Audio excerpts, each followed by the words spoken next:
Assalamu alaikum, everyone. Thank you so much for joining us. Today's conversation. My name is Petra Al-Sufi. I'm the Outreach and Partnerships Manager at the Institute for Social Policy and Understanding as we kick off a series of community conversations based on new research, including research from American Muslim Poll, and of course, our US Mosque Survey 2020. US Mosque Survey was launched over the summer, 2 reports, and we've held 2 conversations on that, but one point draw a lot of attention. So we're bringing everyone back today to continue that conversation with a panel of experts and with our new fellow at ISPU. I'm going to quickly introduce him and he will introduce today's conversation. And I hope you will join us every Thursday for the rest of October and early November as we continue other conversations. So welcome everyone and a special welcome to Rasheed Shabazz. He's the inaugural Black Muslim Experience Research Fellow at ISPU, a new program that we just launched this fall, and he will be with us for the next 18 months conducting a specific project that will focus on Black mosques. His project, the Mosque in the Block, builds on the finding in the 2020 American Muslim Mosque Survey, showing a decline in the number of African-American masjids. Shabazz is concerned with the impact of neighborhood changes, particularly gentrification and displacement, on the connections between African-American mosques in the neighborhood. He also seeks to understand the housing experience of African-American Muslims and the impact on community engagement. Shabazz's research and interests include housing insecurity, including residential segregation, racial banishment, and homelessness. At the same time, he is engaged with the housing justice and longstanding, in efforts like evictions and foreclosure defenses, homeless unions, and tenants organizing in community land trust and cooperatives. Shabazz is also interested in the role of mass media in representing geographics and dismantling knowledge about places. He has worked as a youth development professional, journalist, researcher, and community organizer. His work in the Muslim community has focused on surveillance of Muslims, re-entry services, and the support for political prisoners. He previously served on the board of the Muslim Anti-Racism Collaborative, Muslim ARC, and currently leads the Hibri Ummah, an effort focused on news, events, and culture in the Bay Area. He's the father and he's a father and cares for a cat named after Saafir Bukhari. Currently, he's doing his PhD PhD at the University of California in Berkeley. Welcome, Rasheed, and I'll let you kick it off for us. Thank you, Petra, and Assalamu alaikum, and Assalamu alaikum to you all. Thank you so much for joining us, and for those who are currently with us, we invite you to introduce yourself in the chat box. So I'm grateful to serve as the inaugural Black Muslim Experience Research Fellow at ISPU, and really excited about our conversation today. Today's conversation will focus on some of the findings of the US Mosque Survey, specifically the findings that drew the most attention and many questions: the decrease in African-American mosque and mosque attendees. Now, the purpose of the US Mosque Survey is to provide a scientific and detailed portrait of the American mosque to dispel misconceptions and help mosque leaders and participants better understand their mosque, hopefully leading to improvements. All of the US Mosque surveys in 2000, 2010, and 2020 were conducted in collaboration with a larger project of American congregations called Faith Communities Today, or FACT, which is part of the project, which is a project of the Cooperative Congregational Studies Partnership, a multi-faith coalition of numerous denominations and faith groups headquartered at Hartford Seminary. The strategy of FACT is to develop a common questionnaire and then have member faith groups use that questionnaire to conduct a survey of their respective congregations. The US Mosque Survey took the FACT common questionnaire and modified it to fit the mosque context. The primary sponsors of the US Mosque Survey 2020 include many organizations, including Islamic Society of North America, ISNA, Center on Muslim Philanthropy, Institute for Social Policy and Understanding, ISPU, which is hosting this conversation today, and the Association of Statisticians of American Religious Bodies. So I'm going to start with introducing the lead author and researcher for the report. And then after sharing some findings, I'll introduce the rest of our panelists and we'll get into a conversation. So Dr. Ihsan Bagby is Associate Professor in the Department of Islamic Studies at the University of Kentucky, whose research focuses on Muslims in America. In 2001, he published the results of the first comprehensive study of mosques in America entitled The Mosque in America, A National Portrait. Based on the 2001 study, Dr. Bagby published a series of articles diving deep into the data. He also served as primary investigator on ISPU's Reimagining Muslim Spaces project. Dr. Bagby received his PhD in Near Eastern Studies from the University of Michigan with a specialty in Islamic law. Please welcome Dr. Bagby. Assalamu alaikum, everybody. Bismillahir-Rahim. Thank you very much for the Rasheed and for the ISPU family and team for putting this together. Let me just say, for those who might not know me, this whole panel, I know the people on this panel, is a labor of love. We're not throwing stones at anybody. I am an African-American, grew up in the Black community, became Muslim in '69 in an African-American mosque. That's where my heart is. And so this is an effort not to find fault, but to try to find answers. So I just wanted to say that for people who might not know the context. Anyway, let me share my screen and we'll dive right into the presentation. There's a lot of background that I'm going to skip. If people have questions about methodology, so forth, they can ask it in the Q&A.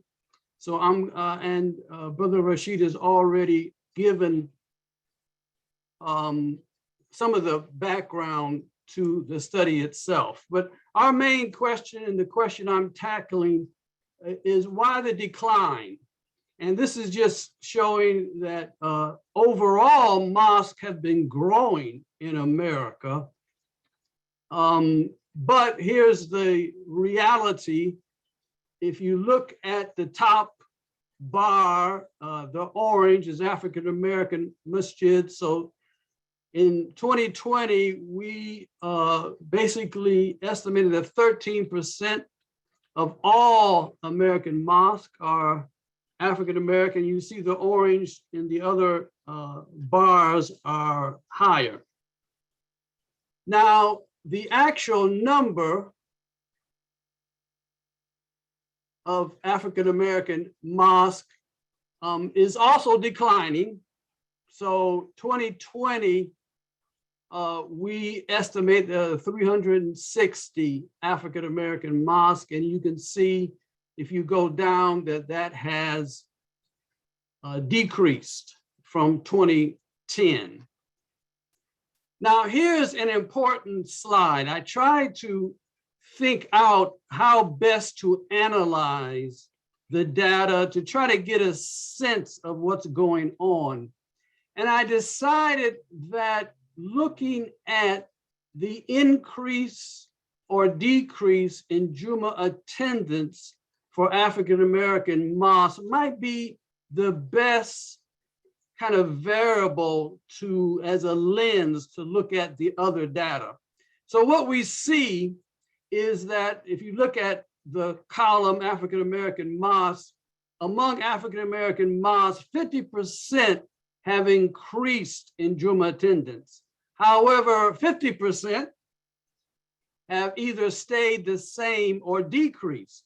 And if you look at the immigrant mosque, you see that that is a very different picture where their growth and increase in attendance is much more. So basically what this is saying is that half of African-American mosques apparently are doing pretty good, and half are not doing so good. They're not growing, or they are actually decreasing in terms of attendance. And the question is, what about the half that is staying the same or declining?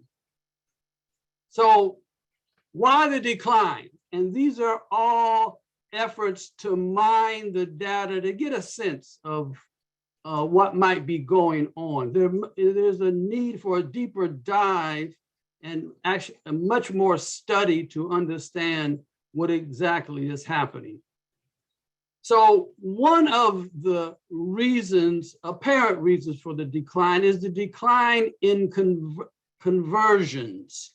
So if you look at the right column, and that is converts in all mosques, it is the number of converts in the last 12 months per mosque. And you can see in 2016, 2010, 15, 2011, so decline. And then if you look at the left column, the number of converts within 12 months per African-American mosque, again, you see at least a decline from 2010 to 2020, down to 15.7.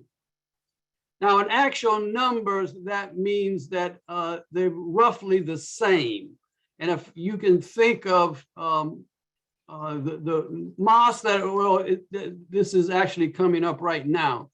So when you look at conversion and attendance, whether it has decreased or stayed the same or decreased, what you see is in the far column, number of converts. So in an African-American mosque that is experiencing increase, and that's over 10% increase in Juma attendance, their conversion rate is 21.4. So in a year, 21.4 on average, people convert to Islam in these mosques. And if you look at mosques where the attendance has stayed the same or decreased, their number of converts per year is 10.7. So I think this is showing a decisive variable of increased attendance, decreased attendance. Again, half of mosques are doing well and half of mosques are not doing so well. What are some of the other reasons besides lower conversion for many African-American mosques? Well, I looked at the 2010 Mosque Survey and the database of all the mosques. I identified 134 mosques, and I looked in the 2020 database to see if they're there or not. And so I found 20 mosques that had closed, and I looked at those 20 mosques, and basically almost all of those mosques were small mosques. Attendance, Juma attendance, 100, a little more, less, a little more, right? And typically in smaller towns and cities, some in big cities. And my sense is that the size is an obstacle for growth. And we can talk, why is that? Another fact is that fewer African-American mosques are being established. The second bullet point simply says that for the 2020 survey, only 8% of all new mosques were African-American, and that's way down from 22% and even higher for other decades. So fewer African-American mosques, many more immigrant mosques, so the percentage of African-American mosques declined because in part because there are fewer new African-American mosques. Also, a point that many people have commented on is that more and more historically African-American mosques are now multi-ethnic, and therefore they are not coded as African-American. I mean, typically what is clearly happened is that immigrant Muslims, second-generation Muslims feel a lot more comfortable attending African-American mosques, and therefore the percentage of African-Americans is actually going down, and some are no longer coded in the US Mosque Survey 2020 as African-American. Now, I looked at other variables with the lens of whether you have an African-American mosque whose attendance is increasing, or an African-American mosque whose attendance has stayed the same or decreased. And in the US survey, there are many questions under the label vitality. And we asked, do you agree with the statement that our mosque, for instance, the very top one, our mosque has a clear mission? And the results for those mosques that said they strongly agree with that statement. So attendance that is increasing, 83% of those mosques said that we have a clear mission and purpose. For the African-American mosques whose attendance has stayed the same or decreasing, 55% strongly agree that they have a clear mission. And of all the questions, all the other variables, the issue of clear mission and purpose seems to be associated the greatest, the strongest with increased attendance. There's something about this issue of being able, and I assume they are able to express, to project a mission, helps in the growth of the mosque. Strong brotherhood is slightly associated, but actually all the rest of our mosque is alive with Iman. Our mosque is welcoming to others. Our mosque is striving to be, those are not associated with increased or decreased attendance. And interesting enough, the last one, involved in community, is not associated. In fact, the results show an inverse, where the mosque with attendance that is the same or decrease actually score higher. And I looked at the scales, the overall community involvement of African-American mosques and political involvement and other activities, and they are not associated with increased attendance. So very interesting. I actually assume that the greater activity of mosques would be more attractive and therefore would have increased attendance.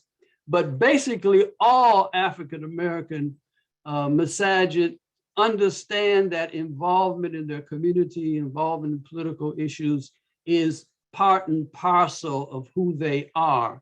So all African-American masjids are involved, and therefore it is not a factor in whether attendance is growing or not.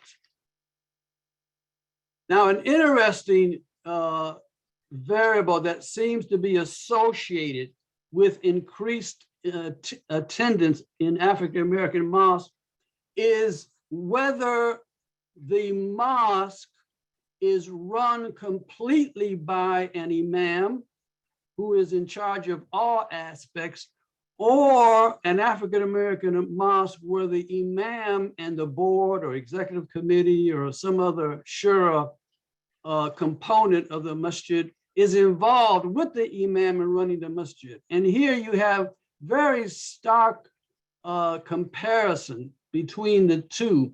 So if you look at the middle one, attendance increased 69% of their mosque. The imam is completely in charge of all aspects. And then go over to the right, those African-American mosques whose attendance is the same or decreased, 82% have a structure where the imam is completely in charge. And then this is compared to a mosque where the imam has a body of people who are working with him in running the masjid, and the for attendance that it has increased. Many more masjids have this way of running where more and more people are involved. So I think this is something to think about. This was unexpected from my own point of view. Another aspect that might be assumed is that African-American mosques whose attendance is increasing have younger leaders. So the first bar is an African-American mosque where the imam is 40 years or younger, 40 years old or younger. And then mosques where attendance is increasing, almost 1/4 have an imam who's 40 or under, as opposed to mosque where the attendance has stayed the same or decreased, only 7%. So the mosque where attendance is the same or decreasing has older leadership, older imam in place. And then the second row is young, the masjid, the African-American masjid has a young adult that serves on the board, executive committee, shura board, or whatever it's called. And again, where the mosque has increased in attendance, they have a much higher percentage that have a young adult. So younger people are involved. And also this is true, somewhat less so for the age group. So in particular, the age group 18 to 34, which I will define as young adult. So if you see the masjid whose attendance is increasing, 25% of the congregation, 25% of the congregation is age 18 to 34, and this is compared to 17% for those masjids where the attendance is stayed the same.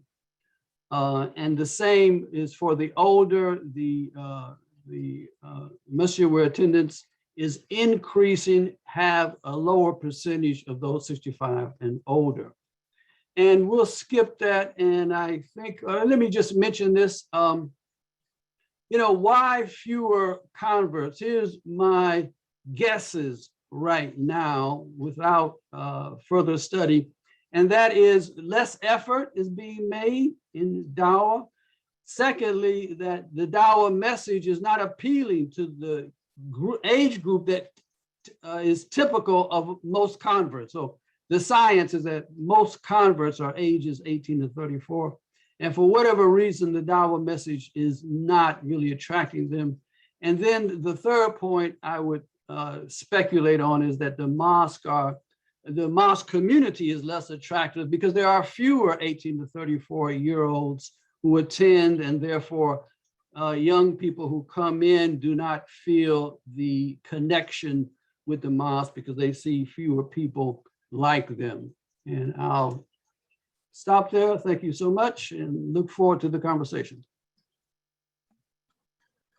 Awesome. Thank you, Dr. Bagby, not only for presenting today, but just doing this decade after decade. And, we didn't mention it earlier, but, there was also an earlier study before 2000, 2001, and 1994 that you also led. So just thank you for continuing to share this with us.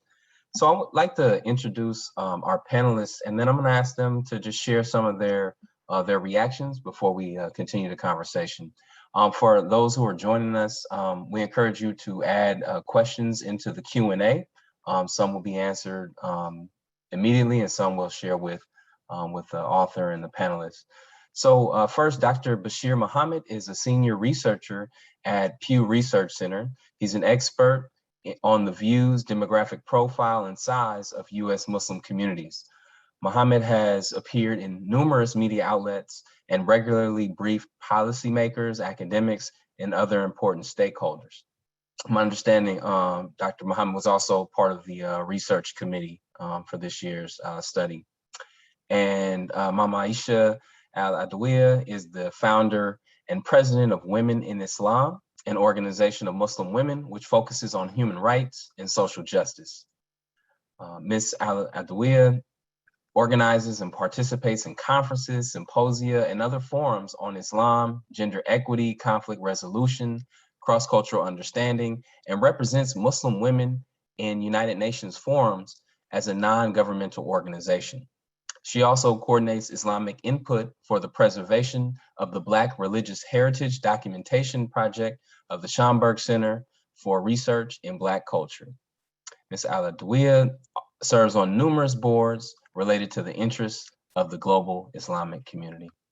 And finally, Imam Jihad Saafir. Dr. Jihad Saafir has a bachelor's degree in Arabic studies, a master's degree in Islamic leadership, and a PhD in practical theology from the Claremont School of Theology. He is the founder and executive director of ISLAH LA, a nonprofit that provides social services in the LA or Los Angeles area. ISLAH LA is one of the first of its kind in the United States, an inner city community center founded by Muslim Americans to serve South Los Angeles. So thank you all for being here and welcome. Assalamu alaikum. So I'd like to just get some of your initial responses to the report. And if you can just share maybe 1 or 2 minutes, just quick response. And we'll start off with Mama Aisha. And if you can unmute yourself. I think you knew I was coming to you. I think so, but name starts with A, so I expect that. Well, thank you for inviting me to this forum. I have worked, with Dr. Bagby over some years on this issue of the mosque and its access for women. So early on, we saw that there was a lot of vibrancy in the African-American community and the mosques there. So it was a surprise to see the decline in that.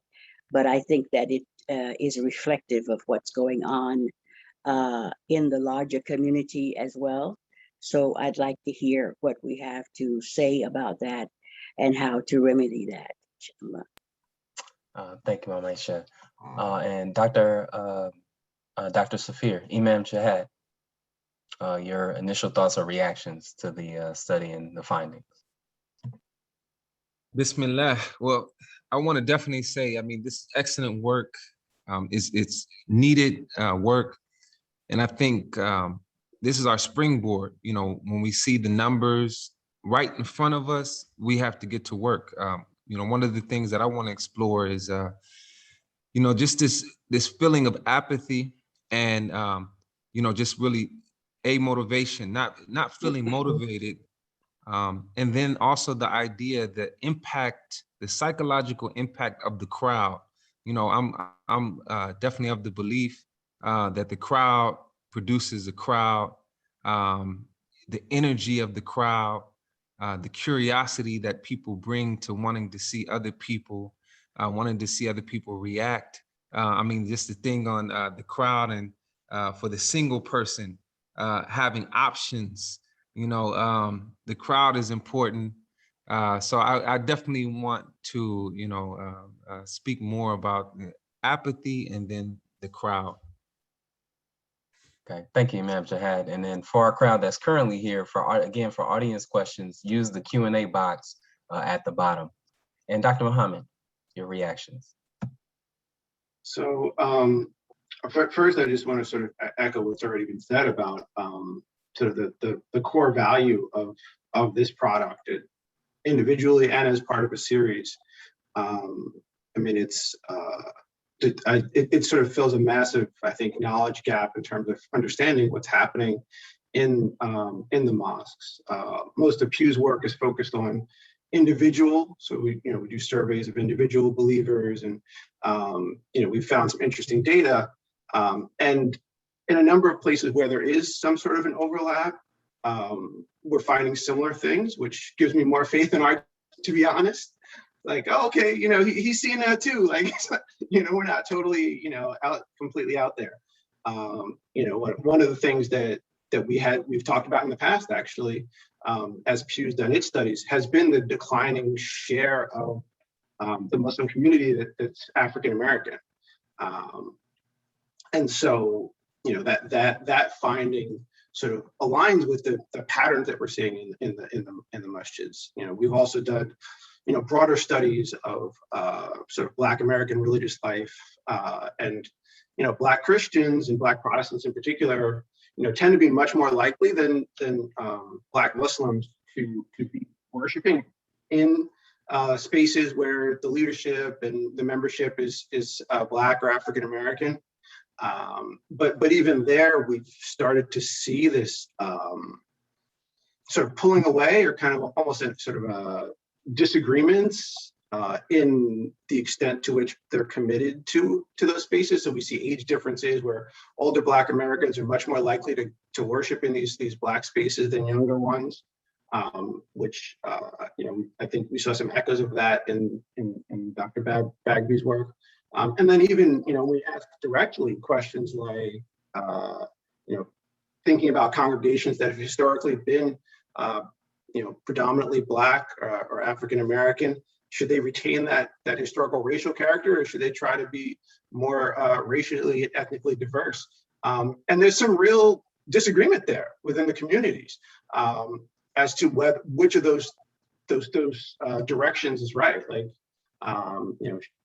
among the broader Black American community, the majority, about 2/3, like, no, these congregations that have historically been African American, Black churches, should be more diverse. And among the Muslim community, we see some of that as well, like a sort of openness or desire among a significant portion of the population, certainly not all, but a significant portion to see this sort of diversifying of what have historically been Black spaces.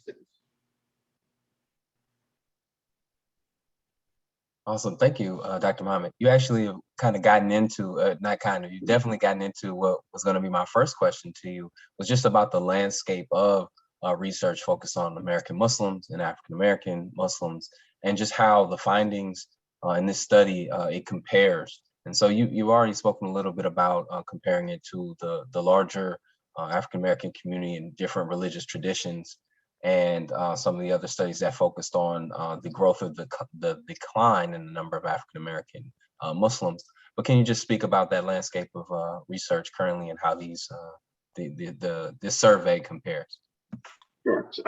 So like I was saying, most of Pew's work, most of what I'm most familiar with, is really focused on surveying individuals, asking people, what is your religious identity? How often do you attend? What do you think about this, that, or the other issue? And I think that's valuable, and that gives insight to have a sense of like what people are thinking and what people want. But that doesn't always give you the same sort of insight into, well, what did that translate into on the ground? Like, what does that mean when you walk into a masjid? What are people actually experiencing? And so this kind of a study really answered the second questions in a way that the survey data can't. But yeah, I think this question, that the overall decline that we've been seeing in terms of just the share, I think is part of the reason why you see the declines in the mosques.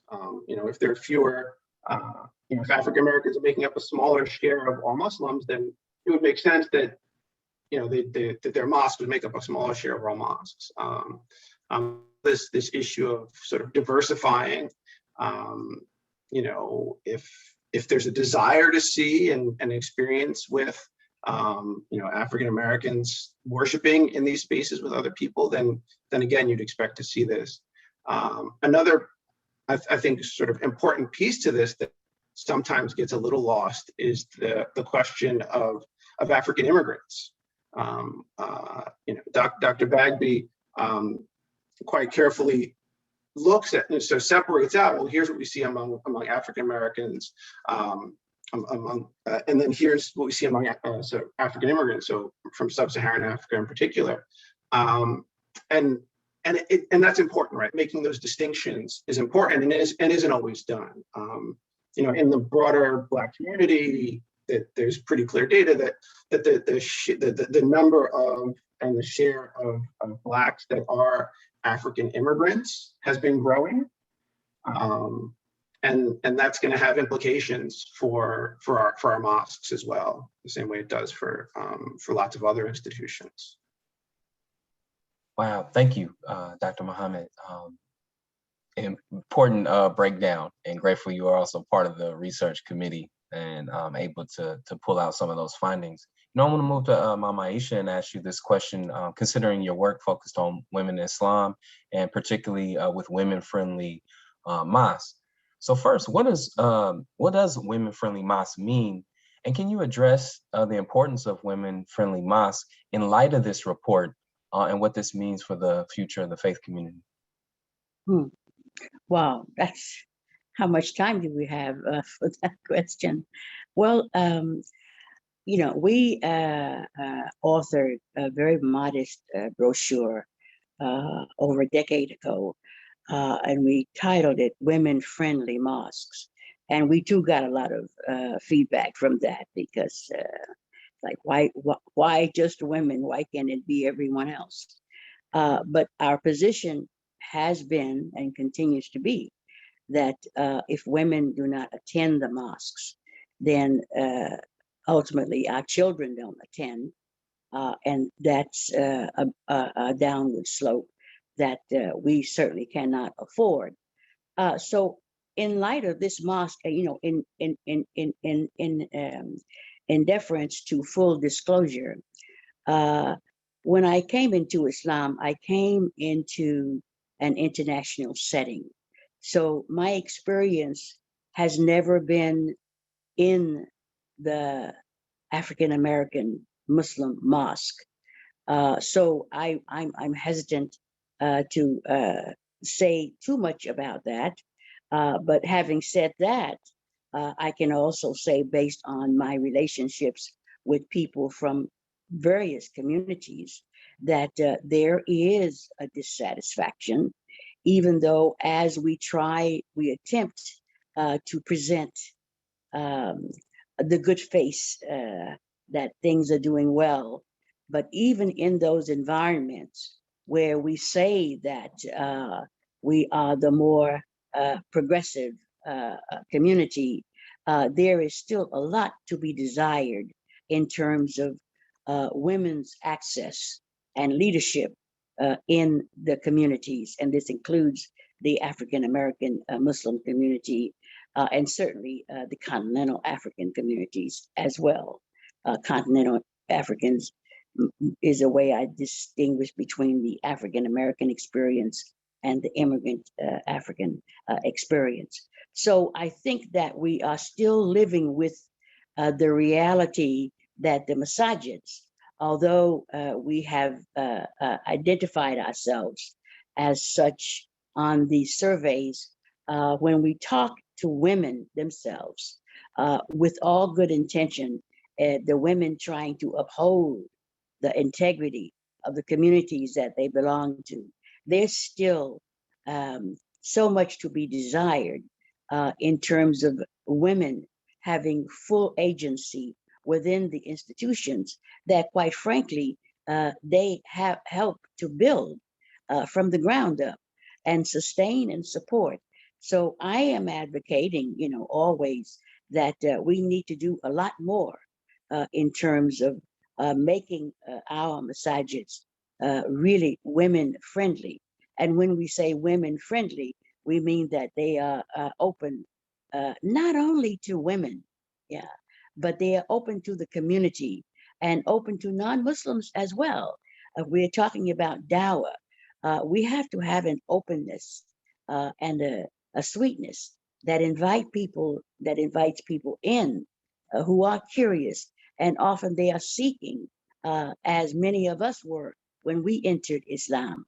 So I don't want to do a doomsday thing here, because we've certainly come a long way, but there is so much more that we have to do. And of course, gentrification is a key, but I also think that the relevancy of the message that we are putting forward is not really addressing the issues that ordinary people are facing every day. And I think that we need to find a way to bridge that gap. There are so many issues that are impacting our community.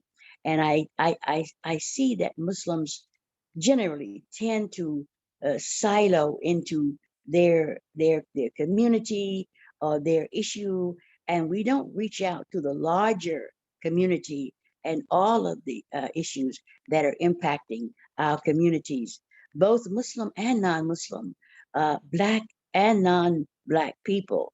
So I think that revising our message, being willing and open to do that in such a way that we are solidly based on our foundation as practiced Muslims, but we are also very much rooted in the now, in our environment, in our society, and we must address the issues that are impacting us as citizens of this land. So I'll leave it there for now. Thank you. Awesome. No, thank you, Mama Aisha. And I think, that call to speak to the relevancy of and the urgency of now, if you will, speaks to some of the work of Imam Jihad and intentionally, focusing on work in South LA. And so I want to move to you, Imam Jihad. You lead a predominantly African-American mosque and nonprofit in LA and Los Angeles. Does this research match what you see and you've seen on the ground? And if so, what explains this phenomenon from your perspective? It definitely, matches what I see on the ground. And, in my position, just as Imam of the community, I mean, you have to constantly search for motivation to keep going. When you think about excitement, the excitement really comes from the social environment, your interaction with others. And the excitement is not necessarily there as it once was there. I'll go back, like, for example, just growing up, something that perhaps,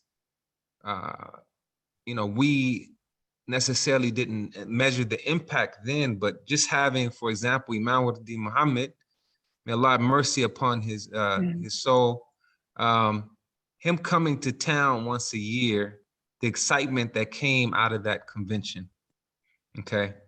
When you think about the excitement of seeing all of those Muslims in one place, the impact of having that once a year, because people can have, they can be really year to year in regards to their excitement, and then that's fuel, that's more fuel.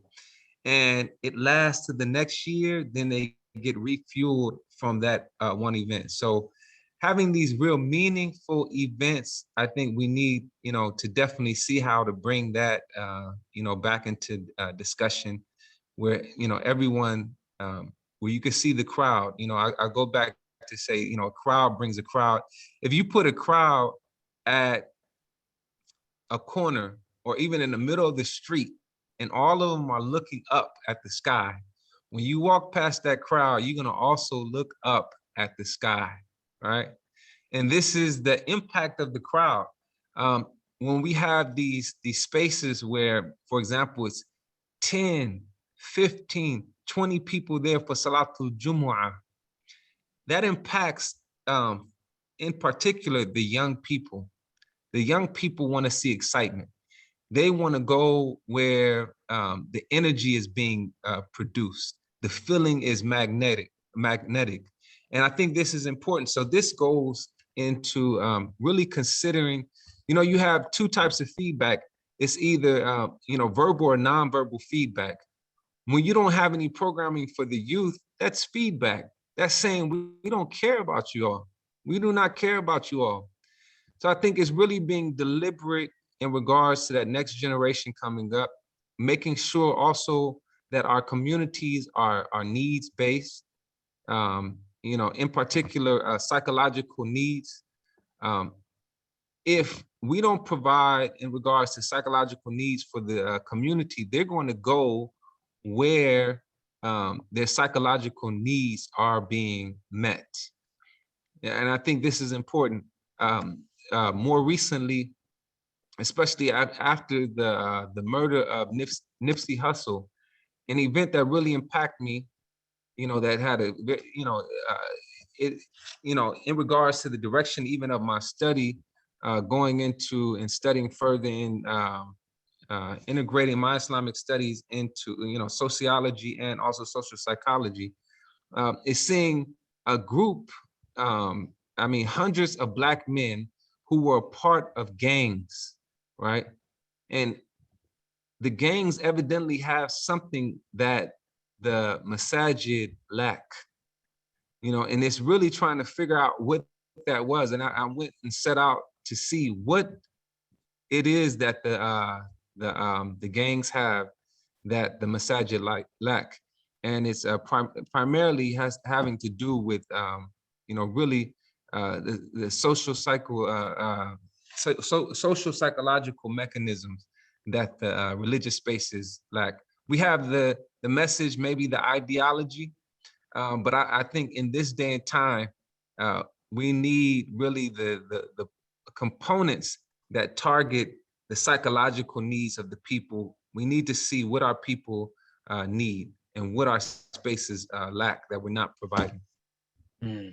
Wow, thank you for speaking to that need of what's not being fulfilled that, you know, street organizations are fulfilling. I mean, to that point about the impact of that brother's passing, Nipsey Hussle, just coming from ISLAH LA on Friday, there's still people that go there to convene and remember him. And so just thinking about those needs and the connections people have and people we may or may not be reaching in and outside our masjids. So we have a number of questions that have been posed in the Q&A, and some that I'd like to share with you all now. And there's a few questions I just want to address that have already been answered, but it may be questions that other people may have that they haven't, they neither have asked or haven't seen the Q&A responses. So first is a question about the data of the mosque service and particularly the impact of the COVID-19 pandemic. And the data, the information is from before the pandemic. And so people were asked about, you know, the status of the mosque, et cetera, prior to the onset of the pandemic. There's also a question related to the survey results by geographic regions. And so the survey was stratified by state, and there were certain goals about how many mosques would be surveyed in each state to try to make sure it was statistically, is that viable or I don't know if significant would be the word. And then finally, there was also a question about the terminology of brotherhood and whether or not questions of sisterhood in the mosque were included. And there were issues impacting women in the survey, but it was just a different variable. If I could, just to make sure people understand that, I guess I have to apologize. I'm the one that stuck to the terminology brotherhood. There were people who said, no, change that, but I didn't know what to change it to. I mean, the whole brotherhood should include sisterhood, the sense of belonging, the sense of being welcome, that type of thing. And we have a whole group of questions concerning sisters' issues. And as Sister Aisha, we repeated our 2010 study of what constitutes the women-friendly mosque. So we duplicated that, and so there are brotherhood. The brotherhood question is completely different from the sister issues, and African American masjids overall score fairly well on the issues regarding sisters.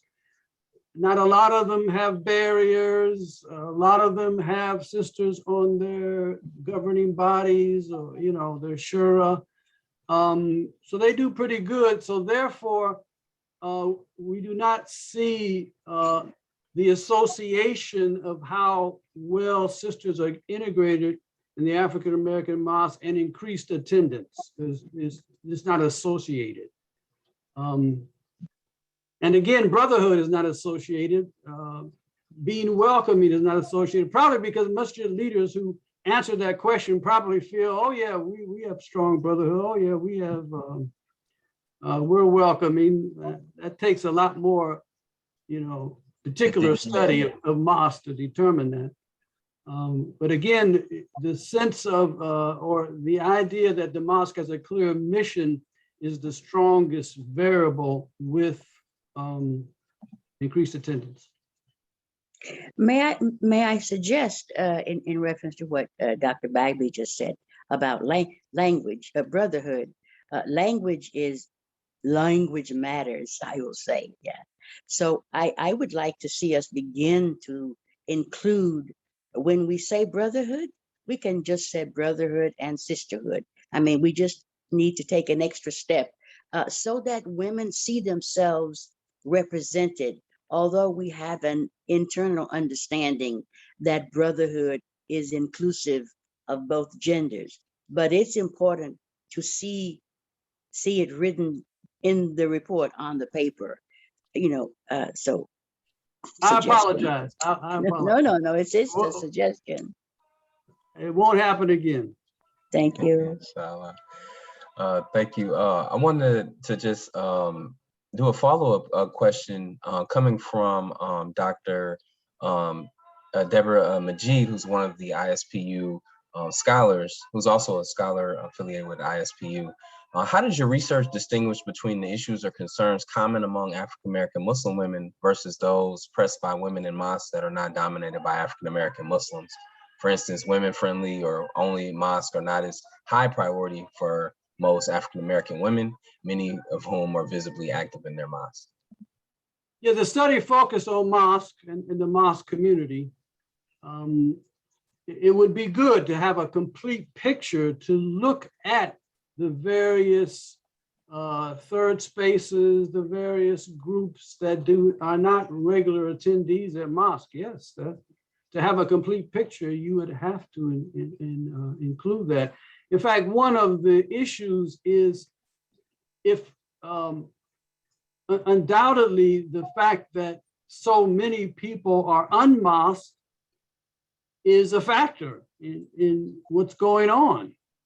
And so one of the things for African-American masjids and all masjids doing better is striving to find the ways to attract and to maintain those numerous people who are unmasked. Or to call them back home. Come on home. But I must say, mosques are the key to our future. I'm sorry. Without strong mosque, the future is not good for Islam in America. Just ask any Jewish scholar. They'll tell you that I agree. Mosque attendance is a key factor. Yeah, related to the study, there's this question around, I think Dr. Mohamed called it the diversifying of the African-American mosque. We may think of racial integration, perhaps, is a word we might use. And I'm curious, and I want to get a few responses, perhaps. What's lost and what's perhaps gained by having what were historically or predominantly African-American mosques diversify? Imam Aisha, it looked like were you raising your hand? Or actually, no, I'm just trying to navigate the screen. You see any hand movement or anything? Okay. Yeah, I'm calling on y'all. But did anyone want to respond to that question? I could just say a couple quick words, and then the more learned among you can correct me.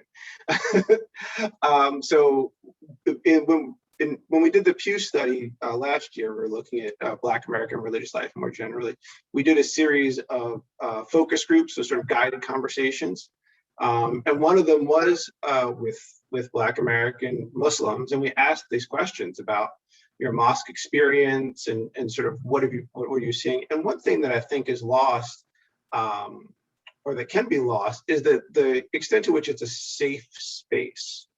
And what I mean by that is that there was a thread that we heard, and it's a qualitative study, so I wouldn't want to sort of talk about how common it is, but there was a thread that we heard of some Black Americans feeling like when they went into spaces that weren't Black mosques, Black religious spaces, their Islam needed to be proved, or their Islam was kind of challenged. Like, well, but are you really Muslim? Do you really know what's going on? Like, did you just become Muslim yesterday and you don't know anything? So they felt like, and I remember one person in particular was like, well, I don't need to deal with any of this. I'm gonna just pray at home.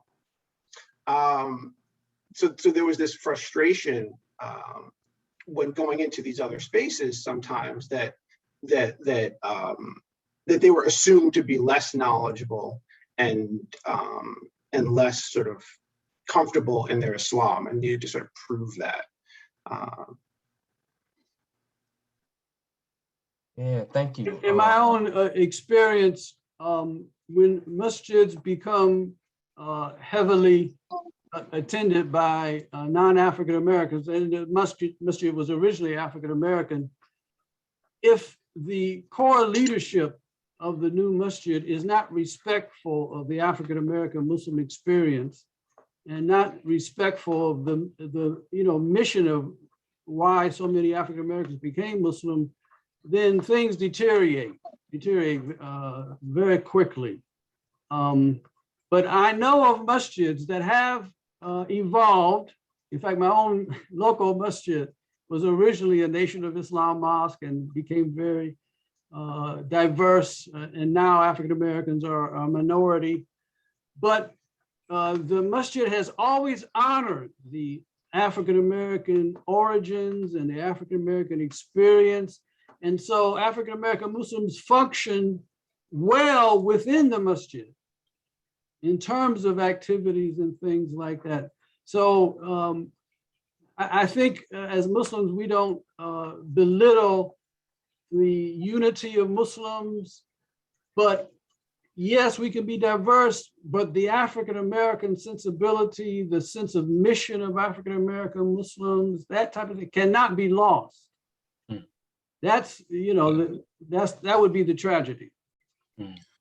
Thank you, Dr. And also, I think what needs to be considered, because, as an imam of a predominantly African-American congregation, and also having friends who are African-Americans, but, they have very diverse congregations. What is often overlooked is that, yes, we have the, as far as just the cultural continuity amongst us, but a lack of resources. And resources are key to, especially, having a religious community in this day and time. You're talking about, needing youth directors, constant programming. It takes resources. So you end up relying on people who are outside. So your donor base has to be very diverse. And I think this is important. Like, this is a complex society to really keep up. I mean, there has to be, constant youth programming. There has to be enrichment programming constantly. There has to be upgrades, because if it begins to impact the people's excitement, level of excitement, if there's no growth, if they slowly see the building deteriorating, we've been in positions where the roof begins falling apart. That sends a huge message. Like, the roof is falling apart, then people begin to think that the dean is falling apart. So I think it's important that, we present to them progress. And is it practical especially in neighborhoods that, you know, people in this credentialized society, people haven't been able to keep up. Is it practical, you know, having a viable community with all African Americans in this day and time? Wow. So I want to thank you for that comment, and just leave everyone with this question, or this set of questions. How can we use this report, and what suggestions do you all have for future research or action? And so thinking about how we can build on this. And so with that, we're actually slightly over our time for this panel discussion. I want to thank Dr. Bagby for not only authoring the report, but leading this presentation on this set of findings, all of our panelists for being here and being engaged, and all of you that were adding questions and suggestions and thoughts. We really appreciate you being here and joining us. And we'd like your feedback. There's a poll that's already been launched, and if you hadn't had an opportunity, please respond. And we encourage you to share this report with others. Stay tuned for other conversations on other issues with ISPU later this month. And this will be an ongoing conversation about this report. To just briefly share my work, The Mosque and the Block will focus on the impacts of issues related to housing impacting Muslims. And so this report is really the beginning of not just a conversation, but concrete actions that we, inshallah, will take. So thank you all for being Brother Rasheed, I would really hope that the slides that I did would be available to participants if that were possible. Inshallah, we plan on sending this video out, this recording, and certainly we can include those slides. Thank you. And thank you all so much. Thank you all for being a part of it. Assalamu alaikum.